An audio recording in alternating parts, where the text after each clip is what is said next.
nice turnout tonight here to do the Deep Crop Seminar. Thank you very much for everyone that's come out tonight and brought some food.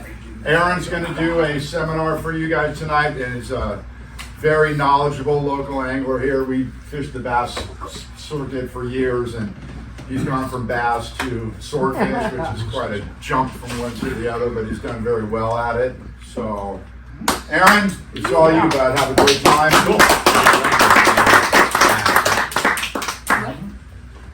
All right.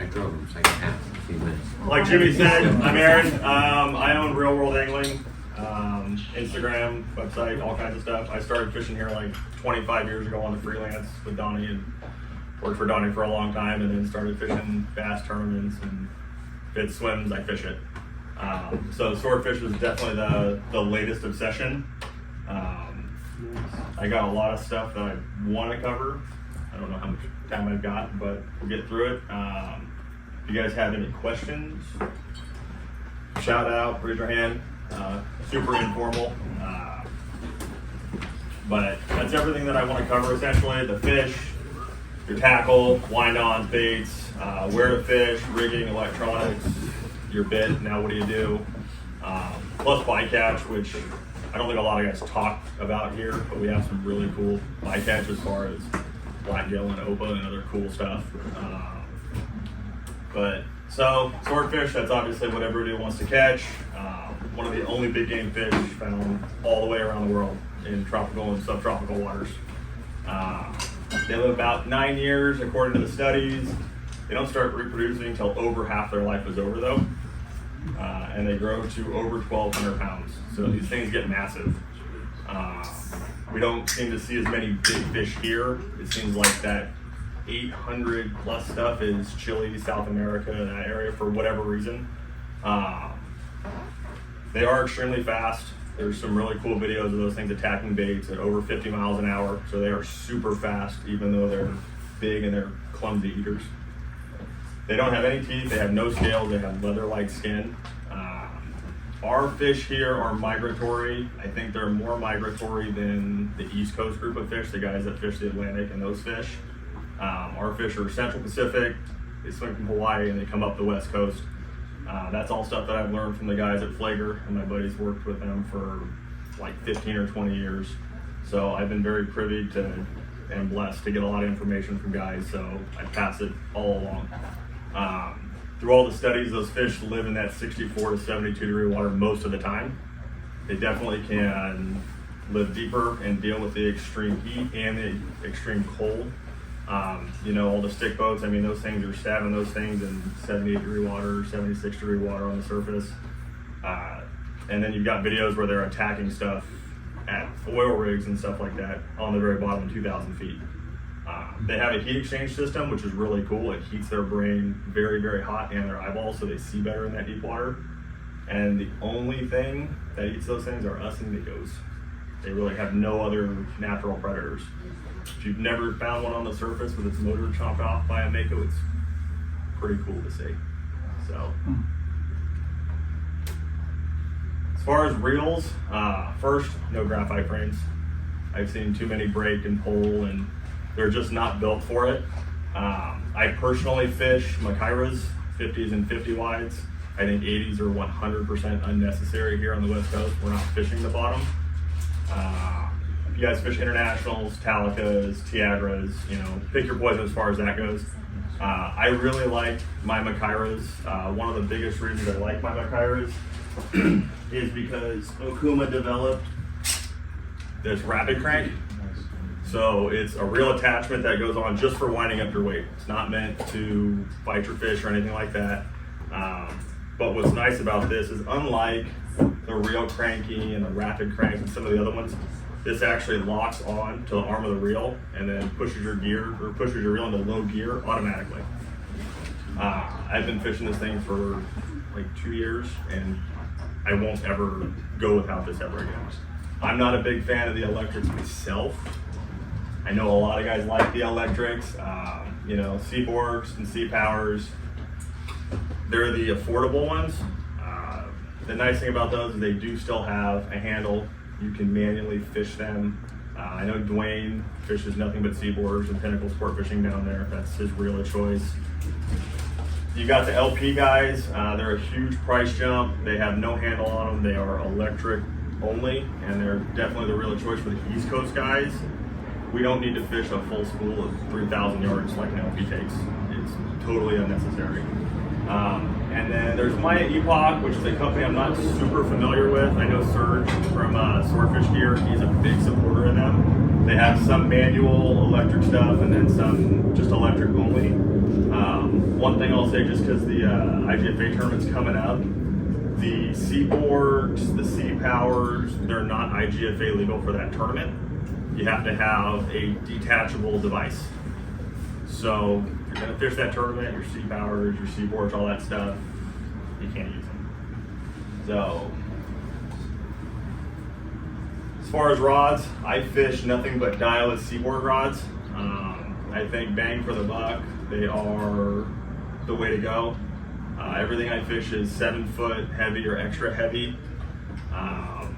You can fish Seeker Swordfish rods, they make a great rod. You can get custom stuff from United Composites. The big thing is I run 2 different rods, but something 50 to 80, 80 to 130. I stay away from like graphiters, are way too fast. You can't see a bite, or it's very difficult to see the bite using like a 775 or something. Turbo guides all the way. Rollers just complicate things. Your wax loop can get caught in your rollers, especially your Spectra.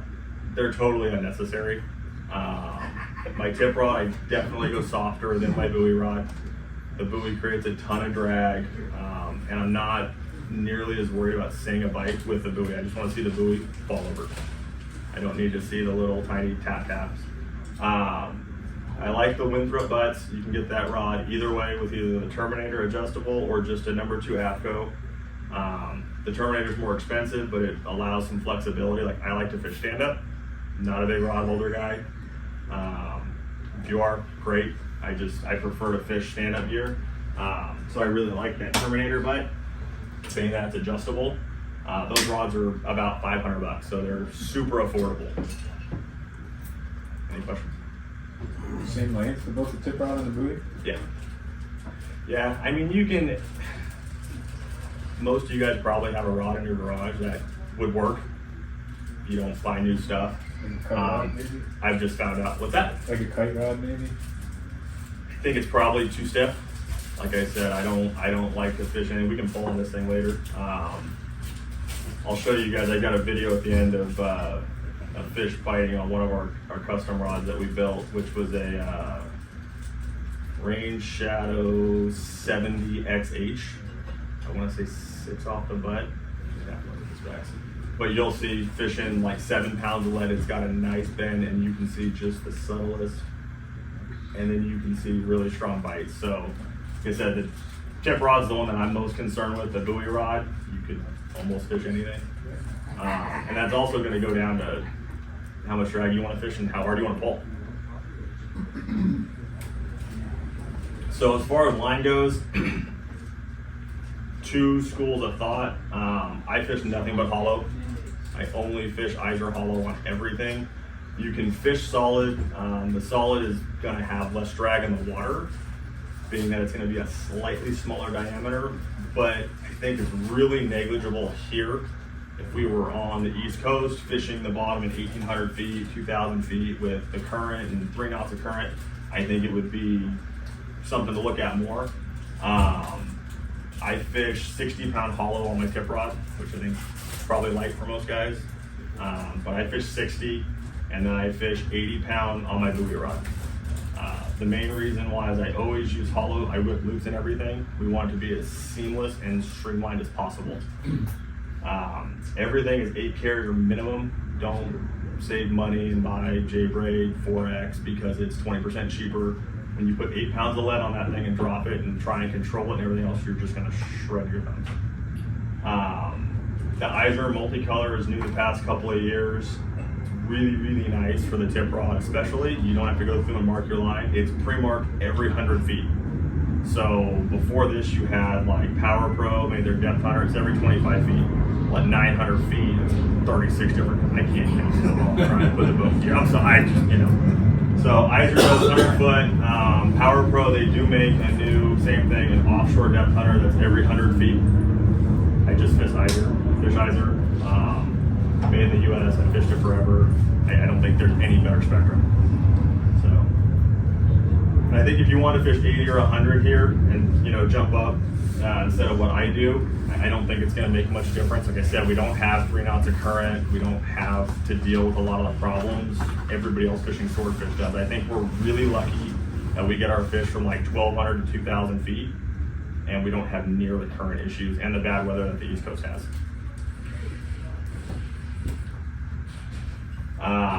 So wind-ons and buoy loops. I bring tons and tons of stuff with me when I go. I'm probably a little over the top, but I bring all my wind-ons in mesh bags. I bring 3 or 4 wind-ons because you never know when you're gonna get tangled, have to deal with that. These are IGFA wind-ons, so different subject. All my wind-ons are 250-pound mono and they're 75 feet. You go online, you watch the seminars from RJ Boyle and Dean, who's a Northeast guy. They fish 150 feet, these massive wind-ons. The main reason why they do that is because the way they have to drop is they're running with a 3-knot current ahead, current pushing them, they're dropping a bait, they gotta go fast enough to beat the current, but keep their wind-on stretched, because when they pull around, they're doing big loops and dropping directly on spots. You don't have to worry about that. I've fished as short as 50 feet. I think 75 is the perfect medium. You've got a wax loop 6 to 10 feet from the loop on the wind-on, and that's where you're gonna clip your weight. So I make all my own wind-ons. You can buy wind-ons from Iser, you can buy them from Momoy, and then plus a lot of guys on the East Coast make them. They're gonna cost you 40 or 50 bucks. If you buy some heavy spectra and a splicing kit and some mono, you can make them yourself for like $8. Cheap, you can serve them. Yeah, I mean, it'll take you a weekend of learning how to do it right, and then do what I do, and you sit there and you watch TV, and you make up 10 of them, you make up 12 of them, and you throw them in bags, and you're done. So you can fish lighter. I know there's a few guys that are fishing like 150. Sure. I don't think it makes a huge difference. I like the stiffer mono just because I know it's going to push my leader out and it's a little less prone to wrapping when you're dropping, which is by far the hardest part of this whole equation is dropping a bait or multiple baits. And I fish solo 95% of the time. So I'm dropping a buoy rod and a tip rod at the same time, and man on the wheel and the throttle. So I tangled up my first 3 or 4 drops to the point of like, cut that. So it's a learning curve. The next one's gonna be buoy loops. So if you're gonna fish 2 rods, your tip rod is your up and down rod. So you're literally fishing straight up and down like you're cod fishing. Your buoy loops are for a buoy rod. So that's a 2-piece buoy that me and my partner make. You can find a lot of buoys online. To be honest with you, I've seen a lot of them and I don't like them. They're big, they're 1-piece, they're hard to store. So we came up with a 2-piece buoy with stainless components. It's nice. You can throw it in a rod locker. It stays out of the way when you need it. It just clips right together. But the buoy system, simplest, is you're fishing a giant bobber. And that's what it is. It's literally meant to take your bait out away from the boat, and we set our buoys way out there. Probably farther than what we need to, but if I get bit on a buoy rod and I'm by myself, I gotta get my tip rod in first, or vice versa, so I want that fish to have some room before I'm getting all tangled up. And I don't know if you guys have seen the one that I caught solo. That fish jumped and tangled in my buoy. I hooked him on the tip rod, he got tangled in the buoy. I made a real quick decision of, I don't care about the spectra, so I cut off my buoy because I knew my buoy was gonna float. I go back and get it later, so at least having less pressure on it. So we set our buoy rod 3 different depths, 2 different depths. If you're gonna fish 3 different loops, You're probably gonna need 70 or an 80. They take up a ton of room on a spool. Same thing, we make these, but if you guys haven't seen one, we'll pull one out and show you guys. We buy 300 to 500 pound spectra, depends on what's in stock and where. I mean, it's at that point, it's not a huge difference, but they're served with 300 pound mono, and then they've got a wax loop here in the middle. So this is another reason that I only fish hollow, is because if you want to put one of these on the rod, you're going to take, essentially, we'll take and fill up our reel full of spectra. We're going to pull off 900 feet of spectra onto another reel. We're going to tie a bimini coming off the reel, and we're going to loop this on. Then we got to tie a bimini on the back of the 900 we cut off, loop that on. Well, if we're putting 2 or 3 loops, we've got knot after knot after knot, and it's weak point after weak point. Using hollow, you can just whip a loop. It's completely seamless, and it's essentially just like this. You see nothing there. It goes through your guides like normal, and it's 100%. And you could probably tie a bimini. I mean, I can tie one pretty fast, but you're still weakening your line.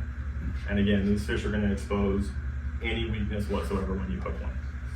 So we like to set our buoys at typically 8, 9, and 1,000, or 800, 1,000, 1,200, depending on where we're at.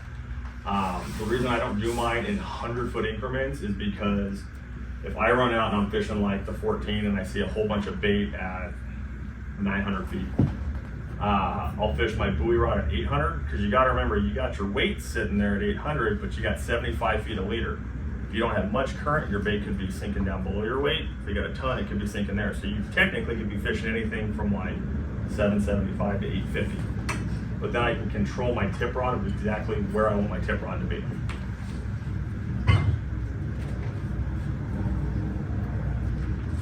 So when it comes to terminal tackle, this is probably where I've invested the most money. As far as lights go, I run one large green light coming off where I clip my weight to, and then I run 2 or 3 LP diamond lights on my wind on, and they're going to be spaced 15 feet from the bait and then another 15 or 20 feet from that. I use hair bands for securing my lights. I was using rubber bands. Like rubber bands, if you don't use them, they dry out, they rot, they crack, they break. They seem to slide a lot more. So I've been buying those hair bands for my daughter's hair when I braid her hair, would give me the idea. They're stretchy, they're just stretchy enough. You can loop 4 or 5 times around a light and slide them together, and they don't move. But as soon as you wind them to a tip, they break instantly and your light slides right down. Sometimes rubber bands will stretch through your tip, or you gotta grab it and try and break the thing down. And again, we're trying to eliminate any weak points. As far as weights go, fish anywhere from 5 to 10 pounds. I've never had to fish over 10 pounds. You know, I know Dwayne likes to fish up to 12 pounds. Never been in that situation to where I needed that much weight to either have my buoy stand up or have my tip rod almost vertical. I fish all kinds of different weights. I was buying lead for a long time, and lead is insanely expensive, as I'm sure you guys know. I have no idea where I got this. I think I got this from a storage unit, but I cleared out like drill bits and all kinds of crazy stuff. It's all heavy, I don't care. You could buy rebar, I don't know if you get it cheap enough, but I do a 5 to 6 foot leader with my clip. And there's a really specific reason that I do 5 to 6 feet. This one might have been shortened a little bit, but we're pretty close. But yeah, so I cleared out a whole bunch of these weights, drilled holes, I weighed them, and then I wrapped everything in electrical tape just so it doesn't beat up my boat quite as bad. And they were shiny when I got them, and I didn't want them getting whacked. So I wanted them to be black. But I crimped everything with 400 mono. But the whole reason that I have them at this length is, like I said, I fish solo a lot. So when I hang a fish and I swing my rod around, I can literally unclip my weight, grab it with this hand, and I'm right into the boat. If I'm 12 feet, I gotta go 2 or 3 hands over. I'm dealing with this massive weight. Now in reality, if I got a fish on, I can't get my weight in, I'll drop the weight. I don't care about the weight. But, you know, I can almost one-hand this thing over my gunnel and into my boat. You don't need this thing to be 10 feet, 12 feet long. It won't make any difference. So that's all stuff that I've kind of learned and figured out, especially fishing solo. I think I've been able to put a few more pieces of the puzzle because I got to rely on myself and kind of figure things out. When it comes to swivels, crimps, all that stuff, pretty basic. No snap swivels, first and foremost. We do no snaps. I don't do snaps on my bait. I don't do snaps on my rod. Nowhere. They fail. Doesn't care. I don't care if it's 500-pound swivels. They can open up, or when you get them into those giant Sampos that are snaps, you've got a huge loop and they have a huge tag end. That's something to wrap, tangle. They have sharp ends. If you wrap up and tangle that thing and you get bit, see ya. So what I do is I crimp a 350-pound Spro on my tip rod and my buoy rod. And when I get out there, I'll tell you guys this is kind of what I'm dropping, but I crimp everything on the boat. I have a set of crimpers for the house, and I have a boat set. The boat set is cheaper, so if I drop, I don't care. But I do that with every single bait. I put chafe tubing on everything. Some guys don't, especially on the bait leaders. They're heavy enough, they think they don't need it, whatever. To me, it's just extra insurance. I'm sure you guys have heard stories. People will hook these things and they pull on them for 12 hours. I'm not gonna pull on one for 12 hours, but you know. Hooks, there's a big discussion as far as the hooks go. I found a few that I like. I fish J hooks on my tip rod. There's some guys that fish J hooks for everything. There's some guys that fish circles for everything. Kind of pick your poison. Personally, 76-91s for the tip rod. The guys in the Gulf, the guys on the East Coast, in the Northeast, everywhere, that's like the standard hook. 10-0, 11-0. That's kind of what I fish for pretty much everything, is that hook. So I didn't tell you guys when I first started, I bought this bag at Home Depot. It carries all my Swordfish stuff. It's cool, it's got big sleeves in it, my weights drop in there, it fits crimpers. The zippers don't move anymore. But it was a Home Depot bag and it's got heavy rubber handles so I can carry 40 pounds in and out of the boat. Do you hit your hooks with a file before? I do, they're not sharp and most of the mustads aren't sharp enough. But I also, so a lot of guys tend to want to take and file like down away. I file towards myself. That's just my own personal preference. I don't know if there's much to it. But when I file, I'm filing this way as opposed to some guys who like to file down. Again, I don't know if it makes a difference, but I do. So I fish that, and then I fish owner Jobus. Yeah. Preference, same thing. You know, one way or the other. On the buoy rod, very specific in what I fish is those two hooks. So it's either this mustad or that mustad. Very similar hooks, slightly different gap and bend. The main reason I'm fishing circles on the buoy rod is because I'm not playing with the fish, I'm not teasing the fish, anything like that. I'm waiting for the buoy to fall over. Well, if your buoy falls over, that fish is eating your bait and he's coming up, he's taking all the pressure off the buoy. So he's got 10 pounds of weight plus the drag of the line pulling down. This thing should set in the corner of the mouth almost every time. I don't have to worry about setting a J hook. If you fish a J hook on the buoy rod like some of the guys do, sure you'll catch fish. You know, you're hoping they gut it, to be honest. I want every fish to just gut it. I don't want to worry about corner of the mouth and the bill. They have a surprisingly soft top of the mouth. And it's one thing Ali said, and it's totally true if you ever get a chance to do it. You can take your finger and almost punch them in the brain through the roof of their mouth. Wow. They have such a soft roof of their mouth. But if you get a circle hook or a J in the corner, it's like a leather glove. You can pull on it all you want and it never moves. So there's two trains of thought when it comes to the hook deal. What do you had more hookups on? The tip rod and buoy rod? Buoy rod, hands down. Or sorry, tip rod, hands down. We've only hooked 2 fish on the buoy. I think we're getting more bites than what reflecting on the buoy rod, because like I said, it's sitting there and you might see it do this once in a while where it might lean a little bit, but the buoy rod to me is you want them to just choke it. That's what you're hoping. And like we were talking about earlier, it's like, yeah, I want to be looking at it and going, oh man, there it is, and then wait, where'd it go? And I mean, we had one fish that was up outside the rigs. I think I have it marked on here. And it wasn't that buoy, but almost an identical buoy to that. It went from flag here to flag here, flag up, and nothing. Wow. And nothing. You ever take one of those and just try to pull it underwater? Like, maybe we got no hooks yet, and I don't know if it was smacking it, wrapped around the bill, and pulled off. We'll never know.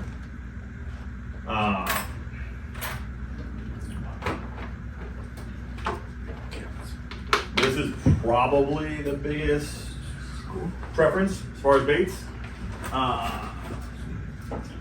These things eat everything. I'll show you guys that on the next one.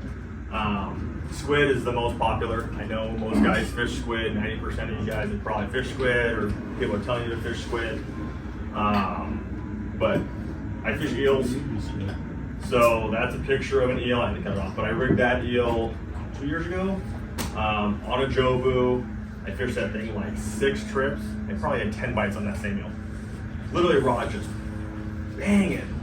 And it was one of those wind it up, drop it, could not hook a fish on. I don't know why. I don't know if it was just an aggressive fish smacking it, but wouldn't eat it because of the scent, the taste. I have no idea. Is that those are the ones in the middle? The orange and black one. Yeah. So what we started experimenting with last year is octopus tentacles. Go to one of the local Vietnamese markets, whatever, but you can buy an octopus for like $30. Dude, you got 8 baits.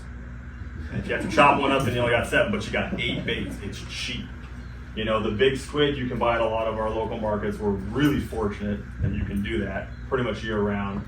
But the octopus thing, I said I was walking through there and I saw one all wrapped, and let's give it a shot. They rig up super fast. I mean, you can rig it like a night crawler. Literally just thread the thing on all the way to the eye of the hook and 2 zip ties, as tight as you can get them. It never moves. And they swim so good because they taper off and that thing just, so we got bit. I'll get to what we hooked on that. I'll tell you, it wasn't a sword. Yeah. Didn't get a chance to fish a whole lot last year. It wasn't a sword. It was big, but it wasn't a sword. And then there's also 2 ways to go about rigging your squid.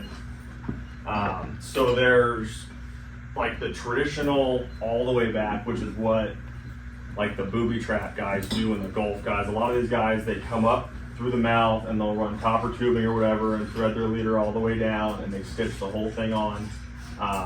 The 2 important things is you got to make sure to stitch the head on, and you got to make sure to take your time, and your bait's got to be symmetrical. If you're pulling super tight and it's blowing out on one side, as soon as you put it in the water, it's just gonna spin.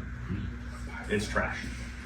And they don't care about, you know, white floss or red floss, or it doesn't make any difference. You know, like this bait, I rigged this bait and I literally stuck it just up through the mantle and whoop, started stitched the mantle so it wouldn't slide. Just did 3 or 4 half hitches or crosses down the head. I like belly baits, so that first fish, my solo fish, came on a belly bait. We don't have the problem the East Coast guys do, which is the reason 95% of their fish there are caught on belly baits or eels, bonita tacos, all this weird stuff they come up with, because they have a squid problem. They can't drop a squid down. If they drop down a squid, they get demolished. So the belly baits are super, super tough. That silver one is a snake mackerel belly. I've got that vacuum sealed. It's got a skirt on it now. That did. And then, so I started experimenting last year too, which is one thing I learned from a guy I was talking to in Australia, was bridling baits. So I haven't had a chance to fish them, but they bridle their squid and they bridle mackerel. But they're doing their mackerel. They bridle their mackerel backwards and they stitch the gills shut so they don't open up and they don't spin. But that's a yellowtail belly. And like I said, I can bridle that thing in like 30 seconds. I'm hoping with that, they want to come in, smack it around, do whatever they want to do to it. They're never going to feel the hook. You're never going to get that accidental poke in the bill where they feel it and they get spooked and take off. I'm hoping they will smack that thing around, whatever, swim back around and wolf it. So I've got a couple of baits like that, and that's kind of what I'm going to focus on this year, because if they eat that and that's successful, it eliminates spending 15 minutes rigging a bait to make sure it's absolutely perfect and doesn't want to spin, because that thing swims perfect. That's all my stuff in my rigging box. Is there any preference to your Skirt? colors? Yeah, so I was just going to get to that. I was going to talk about that on the next one, we'll jump to it. I'm a big believer in like the purples and the orange. Whether they can truly see it, the actual color, I don't know. Science says that swordfish see in infrared and UV, that they can see in both ends of the whole color spectrum. And the only reason that you really have the skirt on there is to just streamline your bait. It just keeps it from washing out. It makes it hydrodynamic, so it swims through the water. That's all your skirt does. What about your lights though?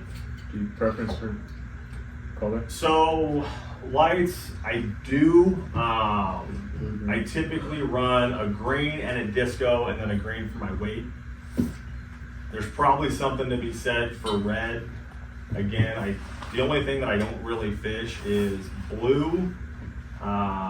They make a purple UV one, and I can't seem to find them to order them. I really want to give them a shot. I think that LP. I don't know who makes it. Yeah. I've seen it on The Whole Truth, and I've seen it on a couple of these things. Yeah, and I want the purple UV. That one works. Yeah, that's what I'm saying. I definitely think there's something to that UV. Yeah, I mean green and disco. It's just what I fish. So these are some cool photos that I got. Upper left is a commercial guy here, and then the other two were East Coast photos, all stomach contents. But like I was saying earlier, they eat everything. I mean, not quite as bad as like a tiger shark eating license plates, but these things, but they do, guys. I mean, they are catfish, and they are clumsy eaters.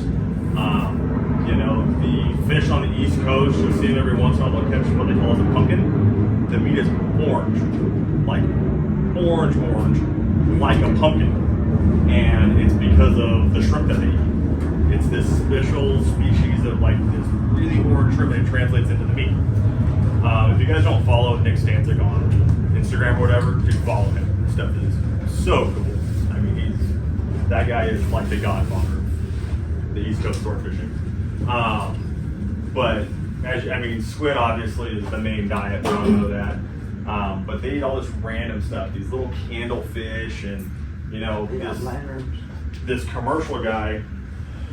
This is hake, and you can see where they've literally been bill swatted. And then we've got two rockfish that were in its stomach, and they're not massive, but I mean, you know, 1 to 2 pound rockfish. They look like they're blackgill. A little hard to tell. They're digested a little bit, but like I said, blackgill aren't sitting at 600 or 700 feet under a DSL. Blackgill are sitting 50 feet off the bottom, or they're sitting just off of a seamount. You know what I mean? So those fish are going to eat from 500 feet all the way to the bottom, or you're going to make one mad. You're going to catch them in 6 feet of water on a pitch bait. Like, it's the only fish that I can think of that will literally eat from the surface to the bottom in 2,000 feet. They are non-discriminatory. So this has kind of been the biggest puzzle, I think, here on the West Coast, is where to fish, when to fish. So, you know, obviously we want to be fishing high spots, canyons, some type of structure. Don't go out in 3,000 feet and drop in the mud. I think you're wasting your time. I think it's important to put 3 or 4 pieces of the puzzle together. I think if you go find structure, you're probably not going to get bit. I think if you find structure with good current, some bait on a tent break, and you got 4 things there, I think your odds go up considerably. That study on the far right is a tagged fish from pier over just about 24 hours. So the red is the water temp and the blue is the fish. So it's all in meters, but that's 11 o'clock in the morning, and that fish is shooting up and down. I mean, we're talking 20 meters to 140. It's 60 over 700 feet. That fish is literally just up and down, diving constantly. But as we get into night, that fish is living from the surface to 20 meters for almost 8 hours. I think we have a nighttime fishery here. I know some guys have explored it over the years and not been successful. Lots of shark problems. We were talking earlier about getting below that depth. You know, I spent a lot of years with Jack on the Caliber running shark trips. We never fished below like 100, 150 feet when we sent out deep baits.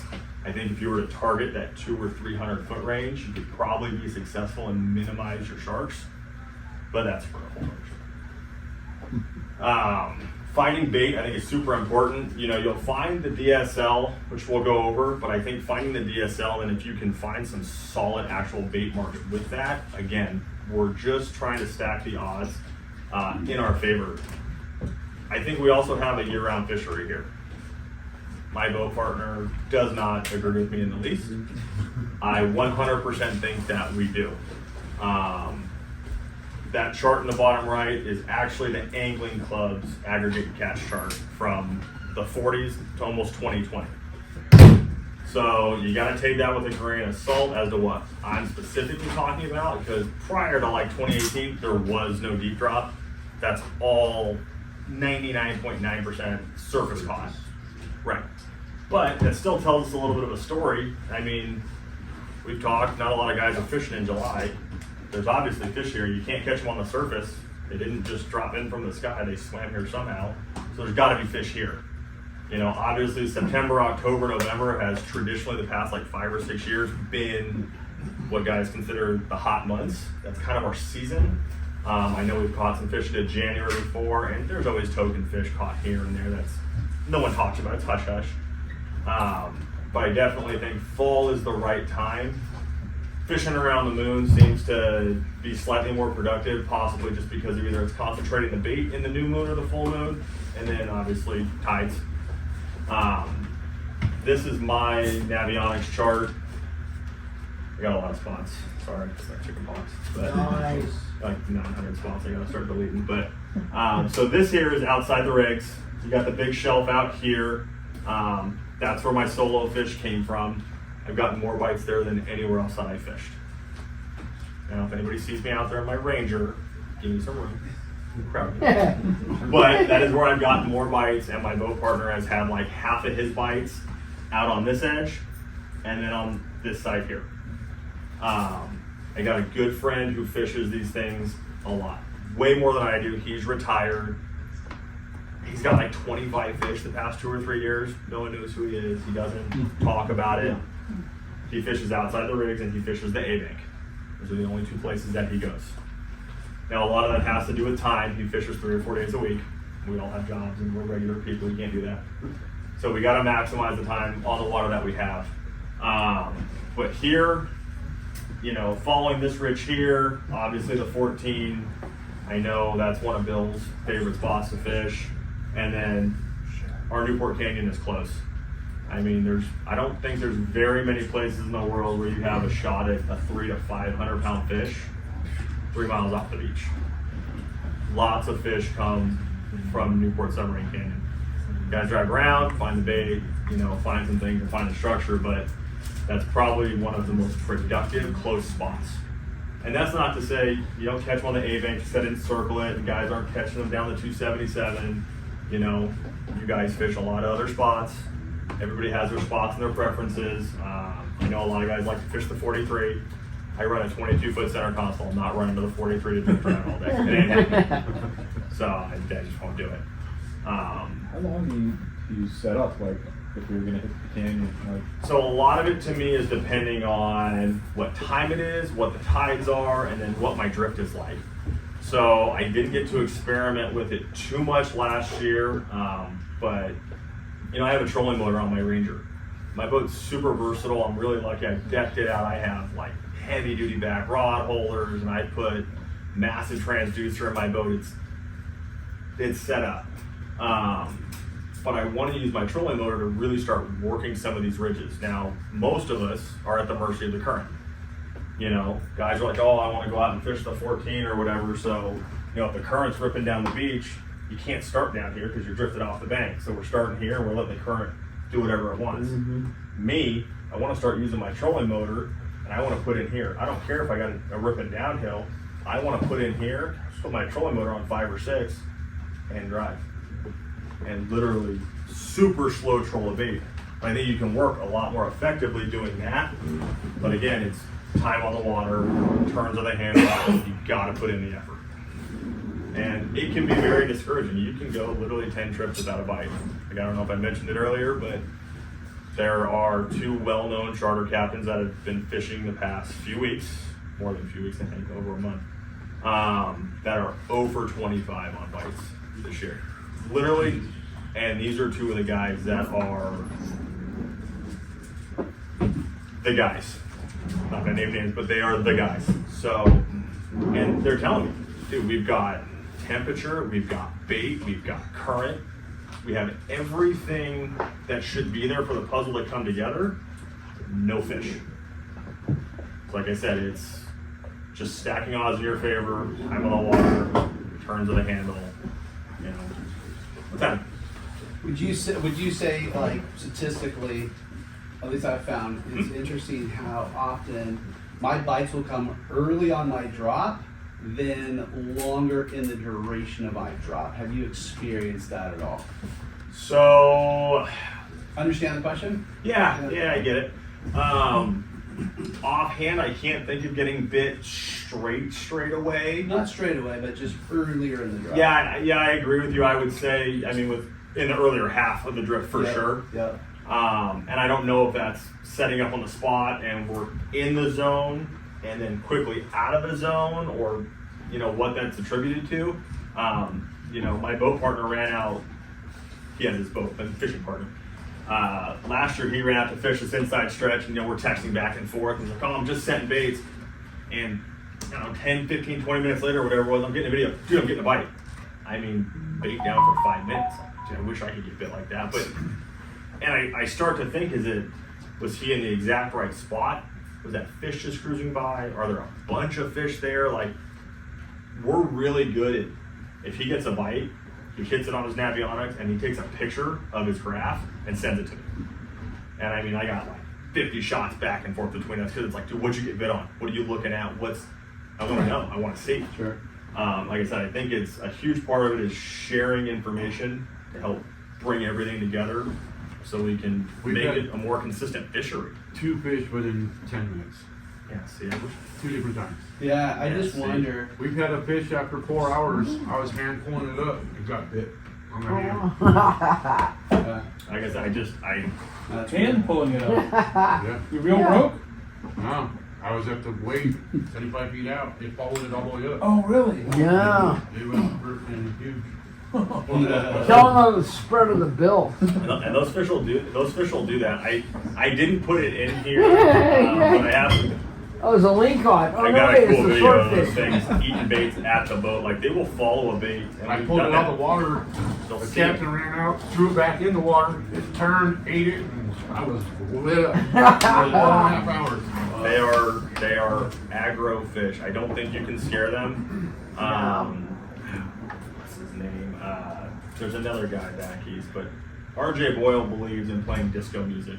And I'm not kidding. He will tell you flat out he is a big proponent in loud disco, just because of the vibration going through the water.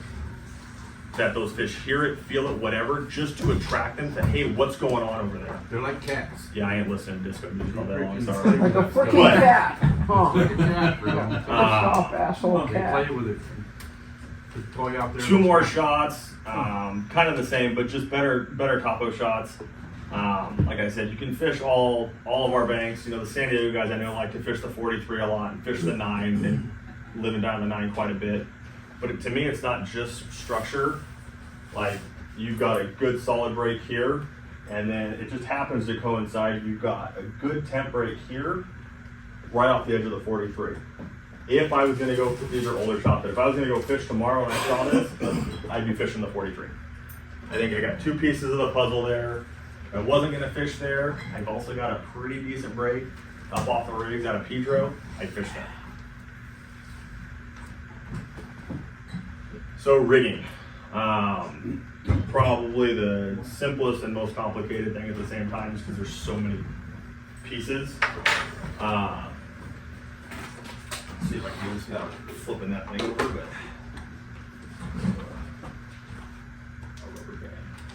So 60 to 100 pound spectra, it's not going to change either way. Like I said, rigging's going to be the same for your tip rod or your buoy rod. Just your buoy rod, you're going to have a loop somewhere down on your reel. But everything's looped together, like I said, seamless. The goal is seamless, minimizing any weakness in the line. But we're going to loop on our wind on, and then we're going to get to this point with everything's rigged up. We're going to go and we're going to crimp on our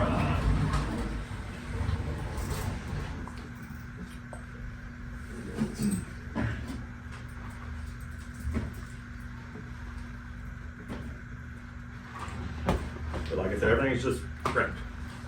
Massive ball bearing swivels. So I'll go ahead and I'll crimp on my bait, and I run my baits on a 6-foot leader. You can run it longer if you want. I don't see a purpose to running it any longer. I use 400 pound. 6. Super heavy. Okay. I get it. But I'm going for abrasion resistance and a fish that doesn't care. Yeah. I typically will set my first light like 2 armfuls away, 6 foot, 10 or 12 feet. I set my green one here first, but you guys haven't seen these things. They're water activated, they just sit down there and flash. So the small flashing single color lights are good for like 40 to 50 hours. The discos are good for like maybe 30. They flash a lot faster, so they burn a lot more, and they're cheap. But you have to play the music. You gotta have I don't like you gotta disco. groove it. Okay, if you're doing 3 discos, then you gotta have a disco boat. These are the hair bands that I use. Like I said, they're pink and blue and whatever. But I buy a bag on Amazon for like $3 for 1,000 of them. But they're just stretchy enough. You can loop them over your weight or loop them over your light. And that's all we do. We're just gonna literally loop this thing 2 or 3 times. I think my wife gets some from Target. Yeah, I mean you can get them anywhere, but Right. it's not going anywhere. But it's just super small. I would have gone tighter, but they just break and your weight just slides down. So when you hook a fish, you're getting to your lights. You don't have to be pulling on them and messing with them, anything like that.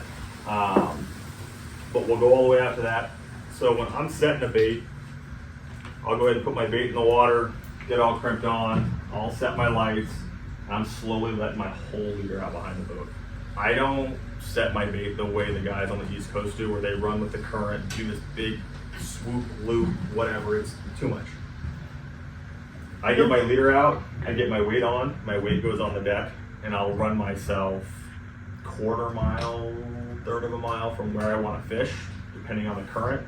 When I'm crimping my bait on, I'll typically sit and wait for a second to see where the current's going to push me, because you need to know how you're going to drift. But I'll run up against the current, pick where I'm going to be, like I said, 1/4 mile away, 1/3 of a mile, but I'll start letting my bait out. I'll get to my weight, put my weight on the deck, and then when I let my weight out, because like I said, I fish solo, my drag is to the point of where that weight's going to come out, but I'm not going to backlash. So I mean, I'm probably fishing like 5 or 6 pounds of drag when my weight's going out. If you guys, obviously, most of you guys are going to fish with somebody else, I would assume. You can have your guy on the rod controlling the fall of the weight. I shoot mine down like 150, 200 feet pretty fast. Then I'll stop it and I'll pull the boat out of gear. I allow my line, I watch my line coming into the water, and I know it's pendulum down. I get to like 30 degrees, and I shoot out like another 200 feet. And I put my boat back in gear, like 30 seconds, pull it out of gear, I watch it pendulum again. If I keep doing that, I know my leader can't wrap up and tangle me. I haven't been tangled on a drop in like, I don't know, 3 or 4 years at least. What I do by myself is I set my buoy rod first, and it's no different than the tip rod. I'll get that out and I'll be at 800 or 900 feet. Then my buoy loop comes through, engage my reel so it's not coming out anymore, clip on my buoy, let it hit the water, and I put my boat in gear. I mean, I'm not doing 30, but I'll be doing 8 to 10 miles an hour once my buoy hits the water. I can't tangle. My buoy is essentially what's stopping everything because it's clipped. And I'll run 100 yards away from my buoy, then I start dropping my tip rod the exact same way. That way I have enough distance back on my buoy from my tip rod, I'm not gonna get tangled. Once my tip rod's up and down, I'll slowly let my buoy out farther and farther. I fish my buoy at like, 200 yards, 150 yards, kind of depends on the day. Like I said, I fish far enough away, I'm not gonna get tangled, because you gotta remember, you're down, I'm fishing straight down, about 75 feet back minimum. You know, even with 8 pounds, your line may seem straight up and down, but even that little angle multiplied down 1,000 feet, we can do the Pythagorean theorem if you guys want to go to school again, but then figure out, you know, I mean, it's actually way back farther than what you think. So that's why a lot of guys do fish heavier lead, to make sure that they are just straight vertical. You guys have any questions on rigging, dropping? The only thing with that, just be careful before. I've been ran over 3 times. Oh yeah, no, that's totally valid. No. If you guys are gonna Drive over to the buoy and grab my line and yeah, retie if you it. guys are fishing the sub canyon Come around check here out your buoy and local, run over your shit. that happens a lot. Did I miss the part where you talked about how to catch one? I don't know. When's the fun part start? Yeah. Yeah. Come on, man. When do we grind on it? Yeah, we're getting there. What's the gap? Gap in the bow. So one of the big things is also electronics. I mean, you don't have to go spend 10 grand on electronics to get this done, but definitely make sure that you have every advantage possible. Like I said, I put a 1 kW transducer in my bay boat. If you've got a bigger boat, you can put like an R599, which is a 3 kW, and you can literally see anything, but it's unnecessary. 1 kW 1K. is typically enough. You're gonna be looking for that DSL, which is the deep scattering layer. It's the biggest movement of life on the planet. Bigger than the zebras and buffalo and Africa and all that stuff. The amount of life spread out over there is super cool. And you can watch it throughout the day rise and fall with the sunlight and everything else. This is a Garmin 943 XSV, I think. So this is on a G175L, so that's the lowest frequency one that Airmar makes. And you can see the DSL right there at like 6 to 650. He's got his gain turned all the way up. The picture next to it, that's my Lowrance Carbon. And I'm running a 175M. So I'm actually running a different frequency that doesn't travel as deep, but getting a better return of that DSL. So I'm getting a DSL at like 600, plus all kinds of scattered stuff on the bottom at 1,000 feet. There's different trains of thought of where to fish it. Do you fish above it, in it, below it? I think definitely you need to be in it or below it. Those swords are following that stuff up. As you saw from the study, those things are rising and following everything. I like to fish, like I said, right at it or just below it, 50 feet, 100 feet, something in that range. If you can find stuff like that 1,300 mark right there with that DSL with big bait around it, or this, mine's definitely a lot denser here. You can see I had a whole bunch of noise, I don't know if you can't see, but a whole bunch of noise. I started to adjust my settings and clear everything up, turn down my surface noise. That's where I would do that. So here's the biggest part. So you're bent, what do? Stare at it, you let them eat it for 20 minutes, You tease it away and burn it up 50 feet and drop it. What do you do? I think there's something to be said for teasing it away and maybe dropping it. But then you look at the other hand of that, and deep set buoy guys, they catch tons of fish and their baits don't move. You don't have to do it. Out of all the fish that we've hooked, all the bites we've gotten, all the people that I've talked to, I can think of like half a dozen fish that have just wolfed it and ate it. Most of them tap, tap, tap, and swim it up versus grabbing it and peeling lots. You know, you fishing stand up or in a rod holder. You got to have that planned out before you even start fishing. Yeah. IGFA fishing, you can't fish in the rod holder. Slightly irrelevant, but you can't. Like I said, I prefer stand up fishing. I want to pull on my fish. That's why I don't fish electric. That's my fishing partner down there. He fishes the rod holder. It's fine, kill it, whatever. I'm going to show you guys if I can play this. Watch how absolutely subtle this bite is.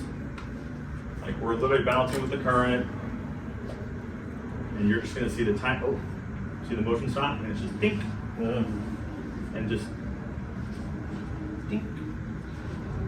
I mean, you got to think there's 1,000 feet of line out, plus like 8 pounds of lead, plus 75 feet of leader.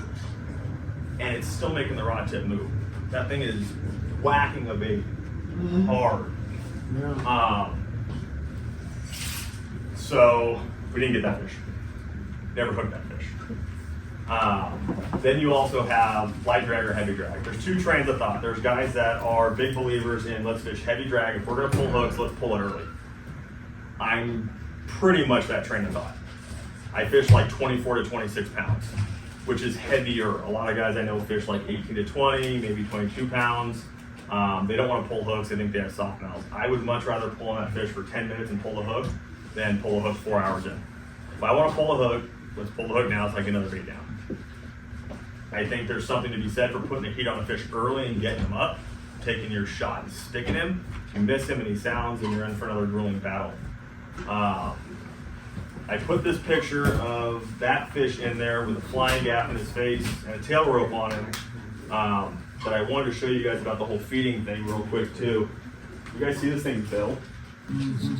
See all the chips and dings and all the lost color and everything? Everybody, not everybody, a lot of people keep telling me that these things eat in the deep scattering layer, they only eat squid.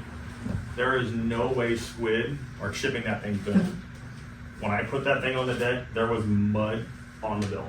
That fish was digging, swatting in the mud. I fully believe that we can catch these fish at the DSL, and we have a bottom fishery. It's just figuring it out. Definitely off the bottom, similar to the East Coast guys. But like I showed you, I would have no problem dropping a bait at 600 feet and at 1,000 feet in that bottom section.